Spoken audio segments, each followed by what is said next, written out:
If you would like to see how to minimize the amount of sound entering or leaving a room for a very affordable rate, please keep watching. This is a DIY I did on how to minimize the amount of sound entering my bedroom at home. So to start this project, I did some research and I looked up some videos. This video, especially by the Lazy Peon, really stuck with me. I liked the design and how cost efficient it was. So a lot of people wanted to have the amount of sound leaving their room be minimized, but for me it's the opposite. So where he has his on the inside of his room to kind of alleviate that, I'm going to have mine on the outside of my door to get rid of some of the noise entering my room. So after I kind of got an idea of how to do some of this stuff, I went on Amazon and I ordered some of these bad boys right here. So these are pretty affordable. They're $15 for 12 panels, which actually fit my entire door. I also ordered some command strips. These were 64 pack for about $9. And once they arrived, I just put them on the back. 5 per panel worked pretty well for me. And I just wanted to make sure first that they were all going to fit before I started. And then I just went to town. So I took up the command strips. I put 5 on each. I actually alternated the sides of which I put them, because on command strips, one side is for the wall and one side is for the object, but I actually did half and half just in case the wall was stronger or the other side was stronger. And I just started at the bottom because the bottom is where all the sound is coming in essentially. My door is hollow.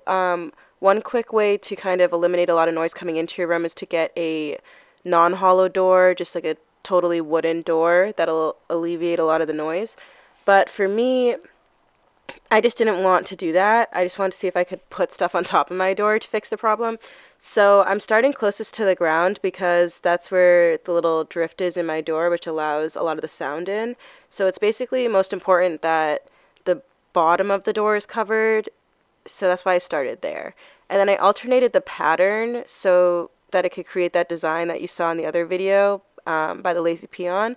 A lot of people have this design in their recording studios in different places, and it kind of gives it a little bit more jazz. So I had the design going that way where it's like cross-hatched, or I guess, or alternating, however you want to call it.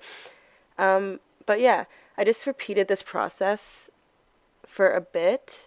So some of the other videos I watched, a lot of people were saying that if you put furniture in the room that you're trying to absorb the sound in, that'll help. So because of that, I put my hamper closest to my door on the inside, and I moved a few things to kind of absorb sound by the door. Basically, for me, it's just sleep disturbances. Nothing major, but I have 2 little brothers that I live with, so they can be loud. And I also have a really weird sleep schedule where I don't go to sleep until the middle of the night or early morning, so I'm trying to kind of avoid being woken up in the morning. I'm one of those people that once I wake up, I'm up for the day, so I'm trying to problem solve with these unique DIYs. So another thing I did is I moved my body pillow. I moved my body pillow to the bottom of my door on the inside. So when I close my door, I just kind of scoot that in. So that should help with the drift a bit. I'm thinking that these will work. I'm hoping at least. I don't think it's going to soundproof my room in any way. I'm not that naive. But I do think that this will absorb some of the sound. And, that could help a lot.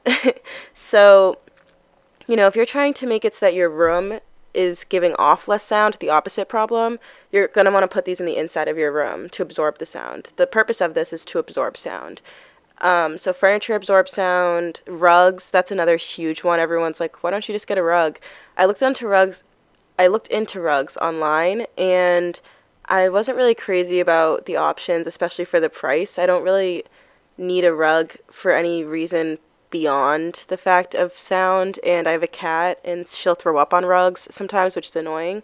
So rugs isn't really the first choice for me, but if you're trying to get rid of some noise, adding a rug really helps to soften it up. Like I have all hardwoods in my house, which really just echoes.